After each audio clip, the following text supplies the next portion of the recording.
Hermanos, en esta mañana continuamos con la serie de sermones sobre las señales proféticas. En esta ocasión continuaremos con el tema que comenzamos el domingo anterior y hoy vamos a concluir: manifestación del hombre de pecado.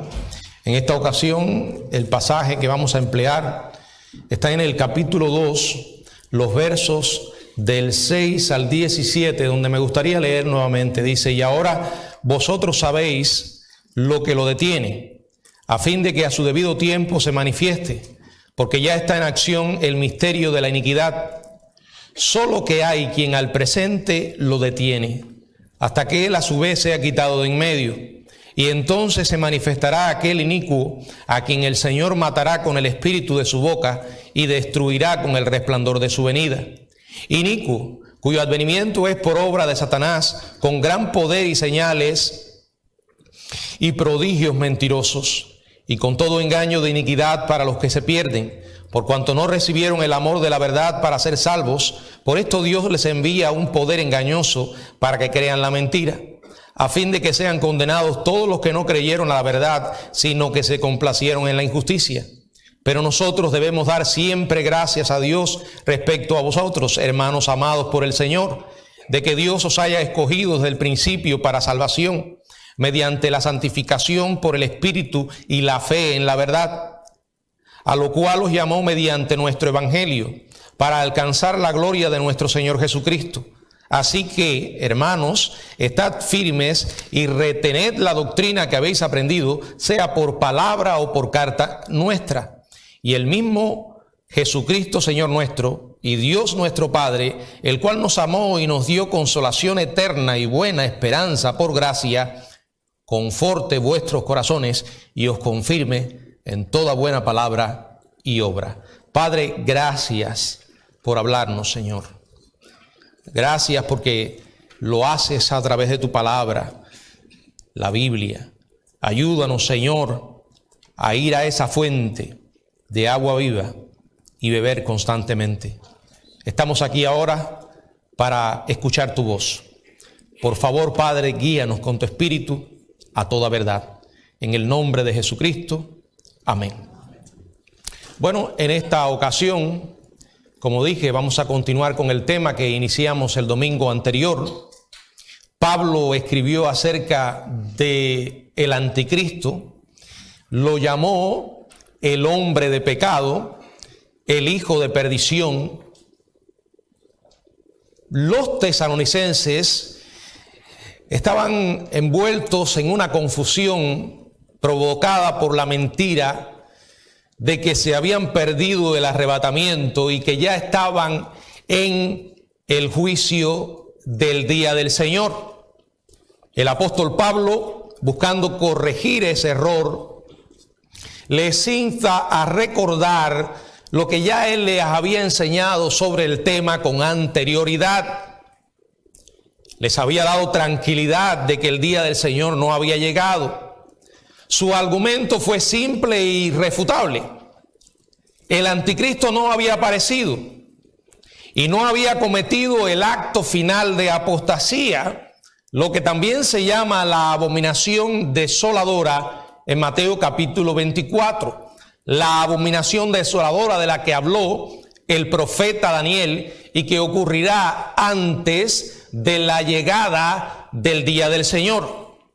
El apóstol Pablo les da 6 exhortaciones específicas para no tener miedo acerca de los últimos tiempos.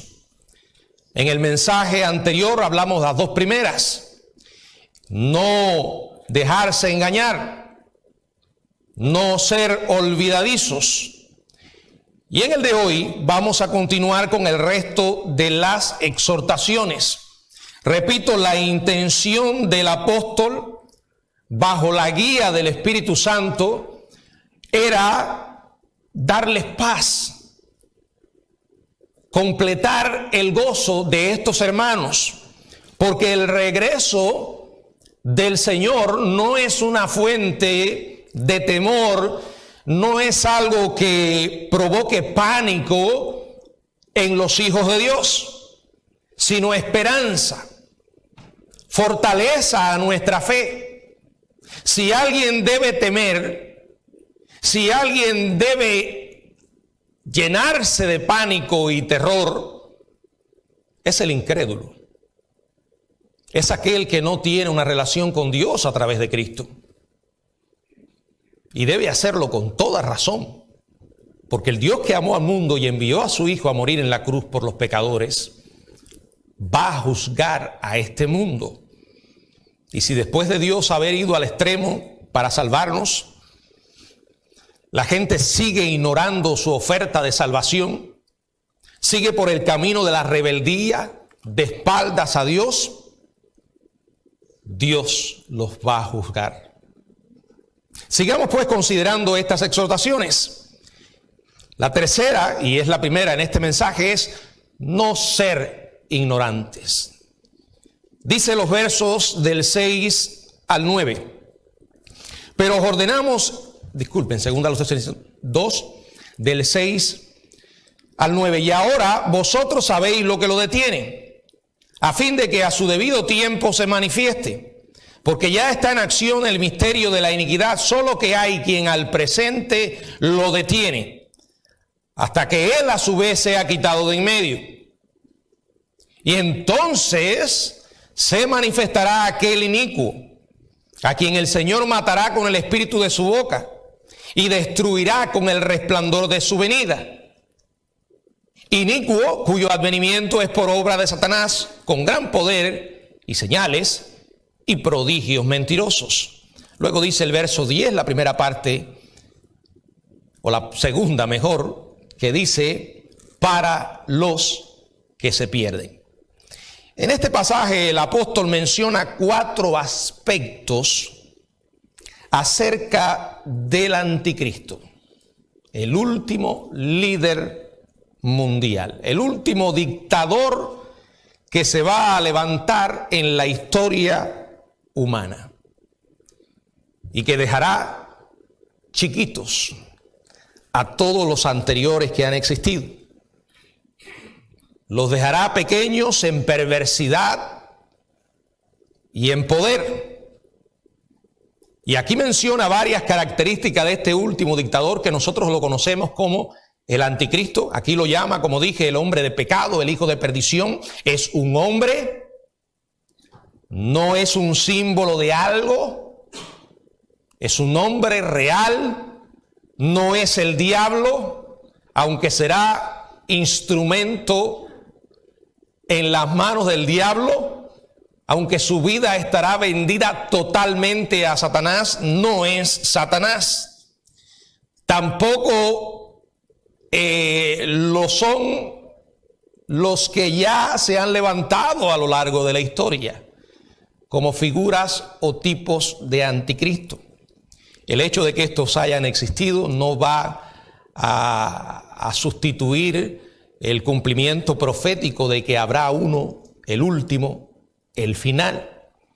Dice, y ahora sabéis, los tesalonicenses entendían, primero, lo que vemos aquí de la carrera del anticristo será su revelación. En los versos 6 y 7. Y en el verso 8 dice, y ahora sabéis, en el verso 6 lo dice, los tesalonicenses entendían la fuerza que detiene al anticristo en la actualidad. ¿Por qué lo entendían? Porque este era un tema que Pablo ya les había dicho. Por lo tanto, él decide no repetirlo aquí. Y al no hacerlo, esto ha llevado a especulaciones interminables sobre a quién se refería. Pero la realidad es que cuando nos ajustamos a las verdades de la Biblia, acomodando lo espiritual a lo espiritual, solo hay uno que puede detener la manifestación del anticristo, su revelación, el poder de Satanás sobre él, y ese es Dios. Es el poder de Dios. específicamente el poder del Espíritu Santo, morando dentro de su iglesia. Creemos que es alguien, el Espíritu Santo, y además es algo, la iglesia. La Biblia dice que la iglesia es sal y la iglesia es luz. Pero no por nosotros mismos, es por el poder de Dios en nosotros. Recuerden que cuando la iglesia se organizó, surgió, el Espíritu vino a morar sobre ella. Hechos capítulo 2. Y a partir de ese día el Espíritu viene a ser morada en cada uno de aquellos que conocemos a Jesucristo. Cuando la iglesia se vaya, se perderá la luz y se perderá la sal. Cuando la iglesia se vaya, el poder retenedor del Espíritu Santo también se irá. No estamos diciendo que el Espíritu se va a ir, sino que va a dejar de retener el mal. Y entonces, a su debido tiempo, el anticristo que se manifestará. Mis hermanos, usted y yo hemos visto personajes que llenan bien la suela del anticristo, pero no son el anticristo final. Por eso es en vano ponerle un nombre y perdernos en todo tipo de divagaciones, porque no lo sabemos, ni tampoco lo sabremos si somos parte de la iglesia. No tendremos la desgracia de esperar al anticristo, pero aquellos que no conocen a Jesús sí lo van a conocer. Satanás, si pudiera, ya habría revelado al anticristo mucho antes que ahora. Pero nada, ni siquiera los propósitos del infierno mismo operan independientemente del tiempo soberano de Dios. Hay un mal, hay un poder diabólico, Satanás, legiones de demonios, pero no pueden ir más allá de lo que Dios permita, porque Dios es soberano y lo es siempre. Y aunque el anticristo puede ser detenido, refrenado, y si usted se horroriza con las cosas que hoy ve y escucha, y le parece que cada vez son peores, que Dios le guarde de no ver lo que sucederá cuando ya ese freno sea quitado, cuando esa fuerza de contención desaparezca, cuando la puerta de ese dique se levante. Aunque el anticristo puede ser detenido, el mal no se detendrá. De hecho, ya está en acción el misterio de la iniquidad.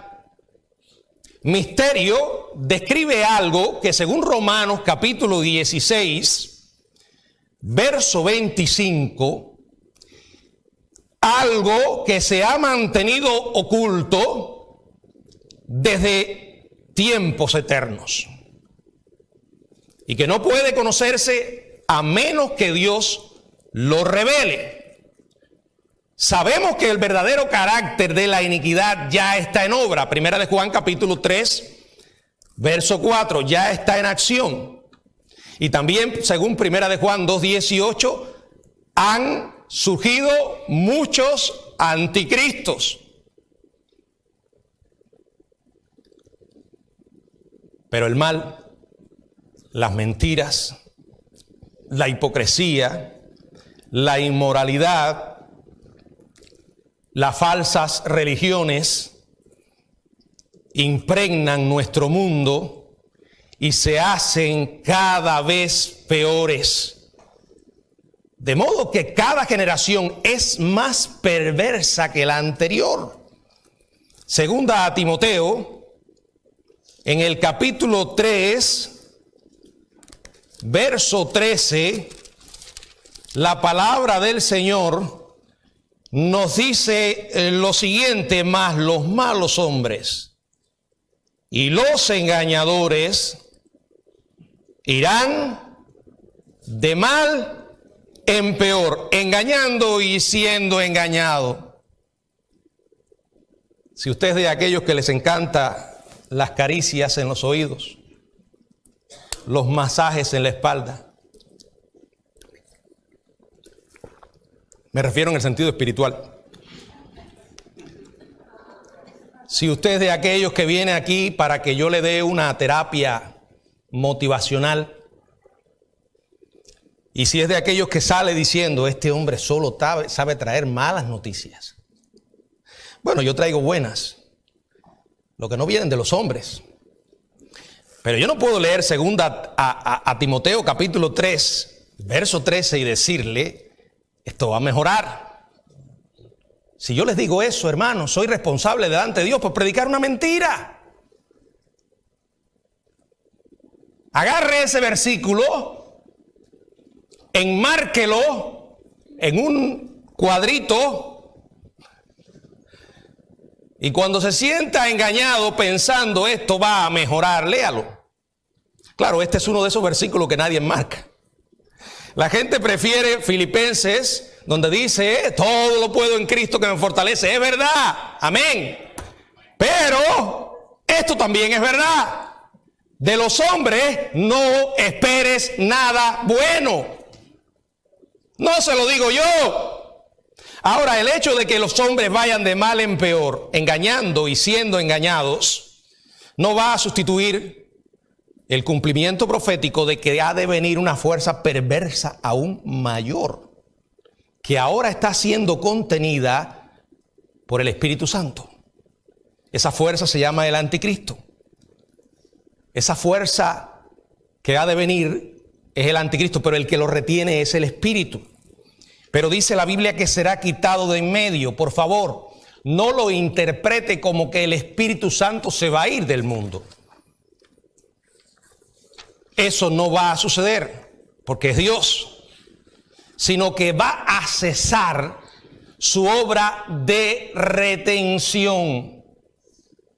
Por tercera vez, en este capítulo 2, porque en el verso 3, en el verso 6 ya lo dijo, Pablo dice que entonces se manifestará aquel inicuo.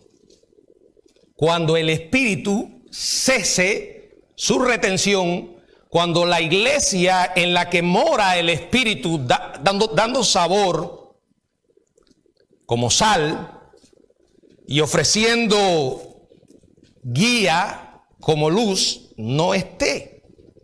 Nos puede parecer que somos pocos en medio de un mundo numeroso, en medio de tanta maldad, pero estamos cumpliendo una función.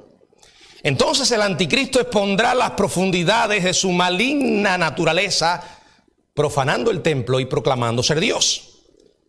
Lo que primero que vemos aquí es no ignoren, el anticristo se va a revelar. No ignoren, el anticristo será destruido. Verso 8.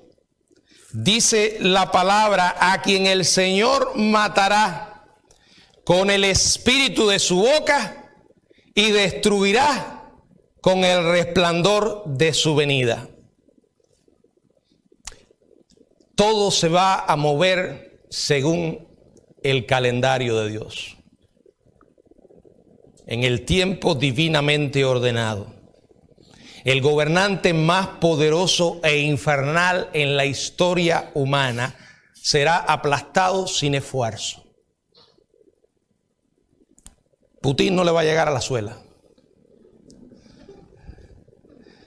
El presidente de Irán ni los ayatolas le llegarán a la suela.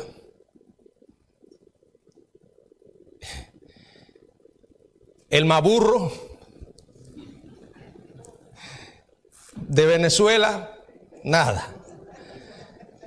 Vaya, podríamos seguir mencionando dictadores de pacotilla. Este será un personaje carismático, pero para Dios no será un problema, como nunca ha sido ningún dictador. No.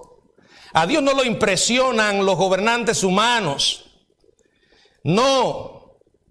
Es más, dice la Biblia que en la mano de Jehová está el corazón del rey. Y a todo lo que quiere, lo inclina. En otras palabras, si Dios quiere hacer algo con un gobernante, soberanamente lo puede hacer. Dice que es capaz de mover el corazón de ese a cumplir su propósito. El último gobernante mundial será aplastado sin esfuerzo. Dice que el Señor lo matará con el espíritu de su boca. El término matar no quiere decir que el Señor le dará muerte al anticristo. Porque si usted va a Apocalipsis capítulo 19, verso 20, estará muy vivo cuando sea lanzado al lago de fuego. El concepto según el cual el Señor destruirá a sus enemigos con el espíritu de su boca es un concepto del Antiguo Testamento. Por ejemplo, en Isaías capítulo 11, verso 4, dice que el Señor herirá con la vara de su boca y con el espíritu de sus labios matará al impío. En Apocalipsis se emplea una imagen similar. Una espada saliendo de la boca del Señor para destruir a sus enemigos. Esta imagen se repite a lo largo del libro varias veces. También se dice que lo destruirá con el resplandor de su venida. La palabra para destruirá es la palabra catargeo y significa literalmente hacer inoperante, abolir, hacer inefectivo. Va a llegar un momento en que este diabólico gobernante será inoperante, abolido, inefectivo. El Señor no solo matará o derrocará al anticristo, sino que también destruirá su imperio. Un imperio que le habrá cedido el mundo. Un imperio que se levantará en medio de un mundo que ha estado viviendo crisis tras crisis. Las crisis serán el patrón sostenido durante esos últimos años. ¿Qué quiere decir? Que el mundo estará saliendo de una crisis para entrar en otra, y otra, y otra. ¿No le resulta eso familiar? Solo mire atrás un par de años. Solo mire las últimas cosas que han estado sucediendo. Por eso las cosas no van a cambiar, no solo porque la Biblia lo dice, como ya vimos, sino porque además hay ciertas personas que no les interesa que las cosas cambien. No son precisamente políticos, aunque están en el campo de la política. A veces la gente sueña o se engaña creyendo que los destinos del mundo lo determinan los políticos. No, lo determinan los poderosos, la gente con mucho dinero. Sabemos que en los últimos años el mundo se ha estado moviendo de crisis en crisis y la solución que se le presenta al mundo es un mundo totalmente globalizado o un mundo global, un nuevo orden mundial como se llama. Se intenta desestabilizar el poder de las naciones por medio de las crisis que generan caos y producen miedo.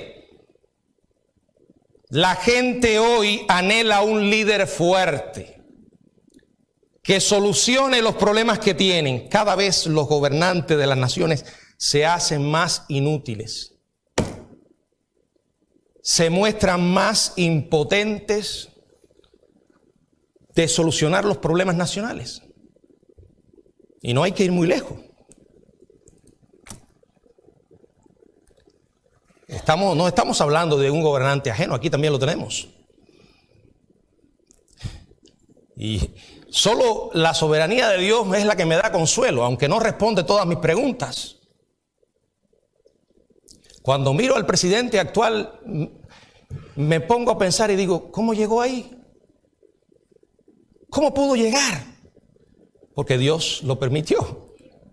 No lo entiendo, pero tengo que aceptarlo. Entonces, cuando aparece alguien que dice ser el que tiene la solución La gente corre detrás de él, se enamora de él. Y eso es lo que va a pasar. Las crisis hoy están a la orden del día. Pero esto va a tener un final, hermanos. Cristo aniquilará tanto al hombre como a su empresa. Dice que lo hará con el resplandor de su venida. Esto será cuando venga con la iglesia después de 7 años. Apocalipsis 19. Vamos a ver su poder, dice, inicuo, cuyo advenimiento es por obra de Satanás, con gran poder y señales y prodigios mentirosos y con todo engaño. El anticristo no tendrá un poder propio, será del diablo, con poder, señales, prodigios mentirosos. No van a ser simplemente trucos engañosos. Serán manifestaciones reales del poder sobrenatural del diablo. Sabemos que no es todopoderoso, pero es poderoso.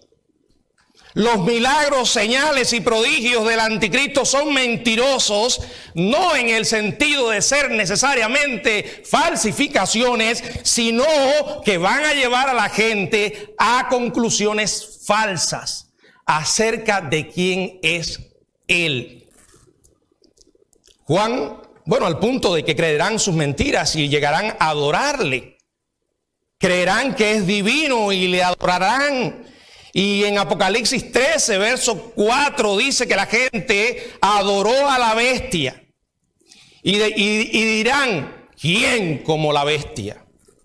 ¿Quién podrá luchar contra ella? Las multitudes son muy sensibles a la manipulación. La gente se enamora con una facilidad tremenda de un caudillo. Y si el hombre conoce un poco acerca de la psicología de las multitudes, hará con la gente lo que quiera. Si tiene el poder del mismo infierno o del mismo diablo, hará con la gente lo que quiera. El anticristo engañará con todo engaño de iniquidad. Piénselo, con un poder seductor, incontrolado y sin diluir del mal mismo. Su influencia, la Biblia dice que será para los que se pierden. Esa influencia letal, engañosa, malévola del anticristo caerá sobre los que se pierden. Los elegidos de Dios no podrán ser engañados, ni ahora ni después. La iglesia compuesta por los verdaderos hijos de Dios, no podemos ser engañados, ni ahora ni después. Después no va a estar a la iglesia, pero habrán personas que se van a entregar al evangelio. Esos son los elegidos de los que habla Mateo capítulo, los escogidos, Mateo capítulo 24, verso 24, que dice: porque se levantarán falsos profetas, o sea, falsos cristos y falsos profetas, y harán grandes señales y prodigios, de tal manera que engañarán, si fuere posible, aún a los escogidos. ¿Qué quiere decir? Que no es posible. No será posible. Pero el mundo, en su gran mayoría, correrá detrás de él. Apocalipsis 19:20 dice que a todos los que reciban la marca de la bestia y adoren su imagen. Hoy no se ha levantado literalmente una imagen, tampoco el anticristo. Pero sí hemos visto a lo largo de la historia cómo dictadores han estado promoviendo en sus fincas particulares, que son las naciones que gobiernan, el culto a la personalidad. Ponen estatuas, cuadros, y si alguien por un error hace algo frente a uno de esos cuadros, le puede costar muy caro. Como por ejemplo le costó al joven norteamericano que en un viaje imprudente a Corea del Norte quedó arrestado y psicológicamente lo destruyeron. Cuando el presidente Trump hizo negociaciones para su regreso, llegó postrado en una cama y el joven murió. Hermanos, Esas son bestias. No se engañe, eso va más allá de una ideología. Son gobernantes poseídos por el mismo diablo. La historia los ha recogido para vergüenza de ellos, no, y del mundo. Bueno, de ellos no, porque no tienen vergüenza. Pero un día van a ser juzgados. Y como dije, se quedarán pequeños comparado al último, para que usted tenga una idea. Bueno, lo primero es no ignoren. Segundo, no sean incrédulos. Sigue diciendo la Biblia del verso 10 al 12, por cuanto no recibieron el amor de la verdad para ser salvos.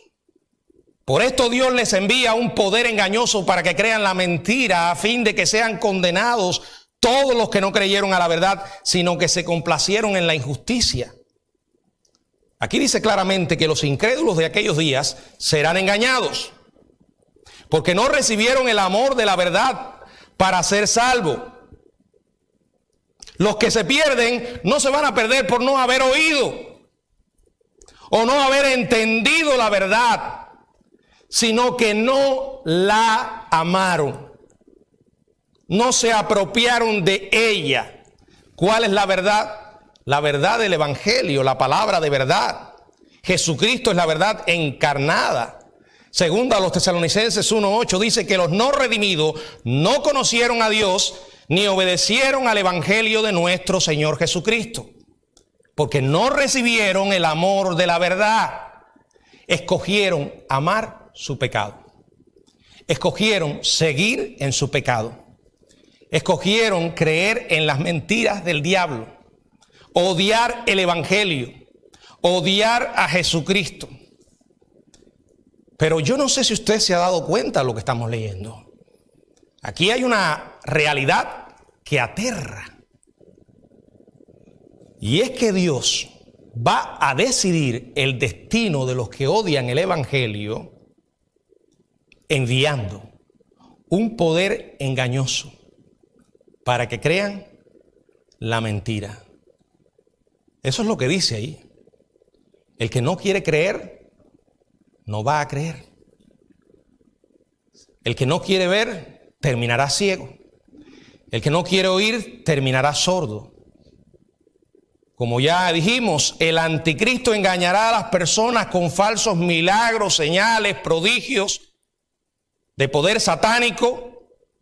Y quienes escojan continuamente esa falsedad terminarán atrapados en ella. ¿En qué sentido Dios lo envía? Bueno, primero, que nada de esto va a estar sucediendo porque Dios perdió el control. Al final, la mano soberana de Dios se está moviendo. ¿Hace a Dios responsable de esto? No. A los ejecutores, sí. Porque lo que ellos hacen es lo que su naturaleza les lleva a hacer. Pero en la Biblia vemos que muchas veces Dios permite ciertas cosas para juicio.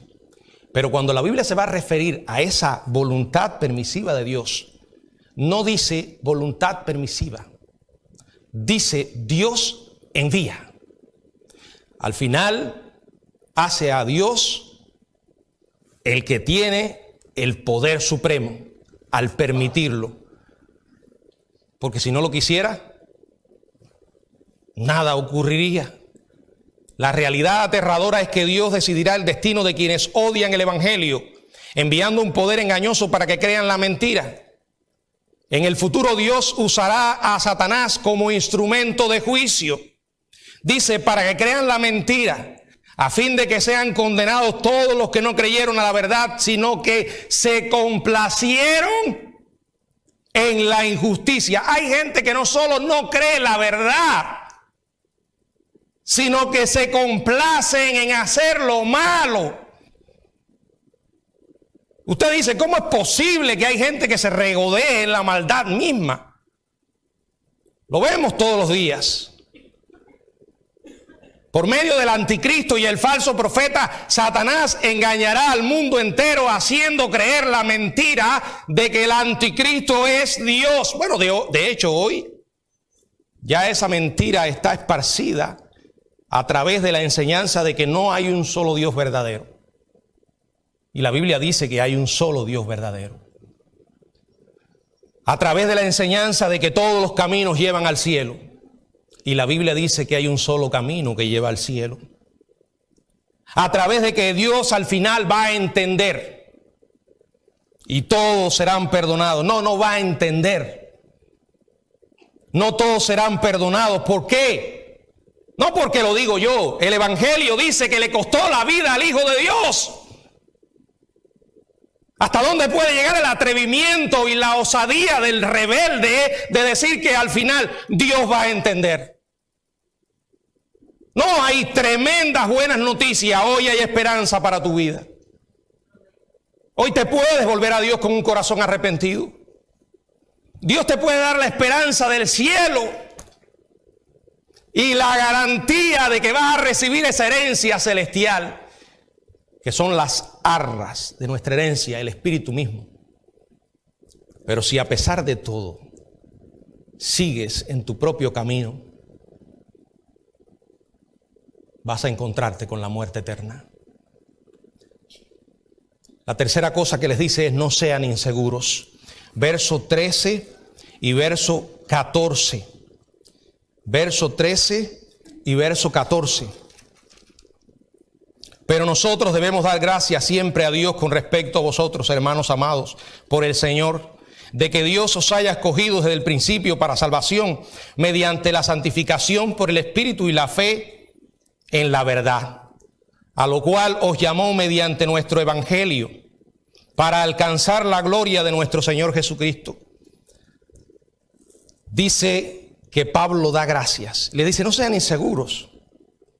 Yo doy gracias a Dios por ustedes, porque son mis hermanos amados por el Señor, porque son escogidos por Él desde el principio para salvación.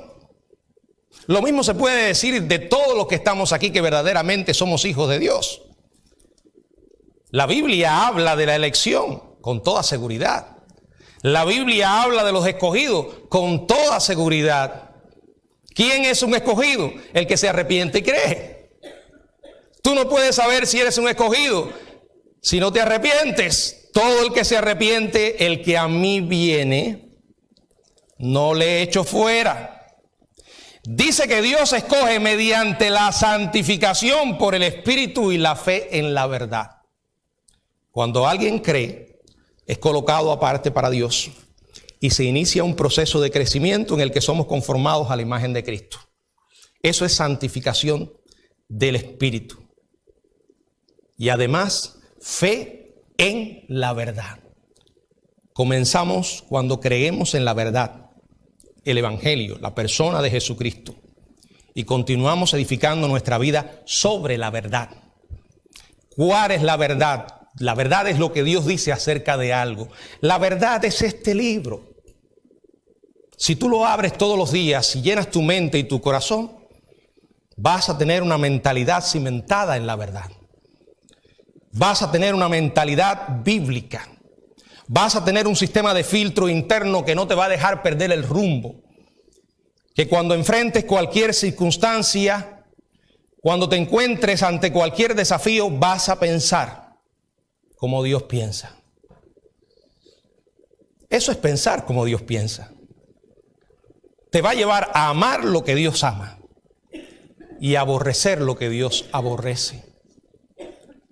Llega un punto en que esto es sangre para nuestra vida espiritual. Por nuestras venas espirituales comenzarán a correr biblina, como decía Spurgeon. Vamos a pensar como cristianos. Mire a alguien que comience a creer mentiras y a repetir como una cotorra lo que el mundo repite y a tomar decisiones necias que deshonran el nombre de Dios, y estará viendo a alguien que se ha alejado de la verdad de Dios. Dios nos llama, dice, mediante el Evangelio para alcanzar, por cierto, aquí se reafirma que no hay medio de salvación si no es por medio del Evangelio. Por eso usted debe estar en una iglesia donde prediquen el Evangelio. Usted debe llevar a su familia que no conoce a Cristo para que le hablen del Evangelio, la verdad de Dios, que le den las malas y las buenas noticias. Así Dios llama y dice que lo hace para alcanzar la gloria de nuestro Señor Jesucristo. Tercero, o cuarto ya, el final. No sean débiles, verso 15. Así que, hermanos, estad firmes y retened la doctrina que habéis aprendido, sea por palabra o por carta nuestra. Y el mismo Jesucristo, Señor nuestro, y nuestro Padre, el cual nos amó y nos dio consolación eterna y buena esperanza por gracia, conforte vuestros corazones y os confirme en toda buena obra, en toda buena palabra y obra.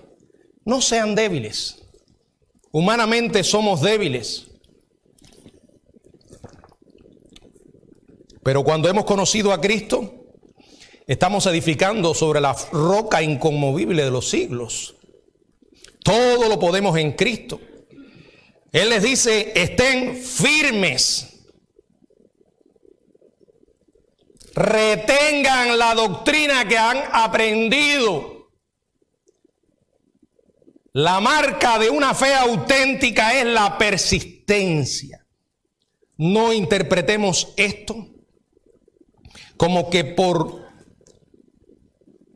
persistir, por perseverar, seremos salvos. No, la idea es que la perseverancia es la expresión de una fe auténtica. Cuando usted ve a alguien que comienza y no termine, es que nunca comenzó. Cuando usted ve a alguien que empieza con mucho entusiasmo y al final abandona, ese entusiasmo era falso. No, ser un hijo de Dios no es por una herencia religiosa, ni obra humana alguna que seamos capaces de hacer. Es por gracia. Pero cuando esa fe está, vamos a retener. La idea es que no dejemos que el diablo nos arrebate lo que hemos creído. No podrá suceder, pero Dios nos está diciendo, yo los voy a cuidar. Ustedes no van a ser engañados nunca. Pero el hecho de que yo haga una obra no excluye tu responsabilidad. ¿Cuál es tu responsabilidad y la mía? Persistir, obedecer, creyendo la palabra, como dice, sea por carta o por palabra. Y el Señor Jesucristo, nuestro, y Dios nuestro Padre, que nos amó, nos ama y nos seguirá amando, Él nos dio consolación eterna y buena esperanza por gracia. Fíjense cómo Él lo dice en pasado. Él no había recibido todavía esa consolación eterna en cuanto al cielo. No tenía la esperanza de gloria todavía. Pero para Pablo, ellos y él ya la tenían. Consolación por siempre. Es un recuerdo de que no importa lo que suceda de este lado, tenemos a un Dios que siempre nos consuela. Nos consuela aquí, nos consuela ahora y nos va a consolar por toda la eternidad. Que la consolación es eterna nos recuerda que habrá momentos de nuestra vida en que necesitaremos ser consolados. Habrá momentos de nuestra vida en que la tierra debajo de nuestros pies se va a abrir, en que tocaremos fondo, en que miraremos a un lugar y al otro y no veremos esperanza en los hombres. Pablo, escribiendo a los Corintios, dice: el Dios de toda consolación. Alguien en quien podemos refugiarnos siempre. ¿Y saben qué? Nos conoce y nos entiende perfectamente. Y Él nos da buena esperanza por gracia. La fuente de la consolación y la buena esperanza viene de Dios. Solo de Él. Necesitamos pensar verticalmente, movernos en esa dirección. Y dice, y conforte vuestros corazones y os confirme en toda buena palabra y obra. Conforte, vuelve otra vez la misma idea. Dios da fuerza, Dios da consuelo. Es más, Él nos confirma en toda buena palabra y obra. Nuestro Dios nunca falla. Así que les animó y les dijo, no, ustedes no se quedaron. Lo mejor viene. Cuando nosotros anticipamos el regreso de Cristo, no debemos dejarnos engañar. Tampoco debemos olvidar, ni ignorar, ni ser incrédulos e inseguros o débiles. No vamos a experimentar el terrible día de juicio que vendrá sobre el mundo entero en el futuro. Ni lo vamos a experimentar en el presente. Si nos llega la hora de irnos, el infierno no es nuestro destino. Dios nos ama, nos escogió, nos redimió, nos va a glorificar. Seamos fuertes, hermanos. Seamos valientes, aguardando la esperanza bienaventurada y la manifestación gloriosa de nuestro gran Dios y Salvador Jesucristo. Es Él y solo Él. Si aún no lo conoces, ven a Cristo ahora. Él murió por ti. Él quiere salvarte. Él está esperando.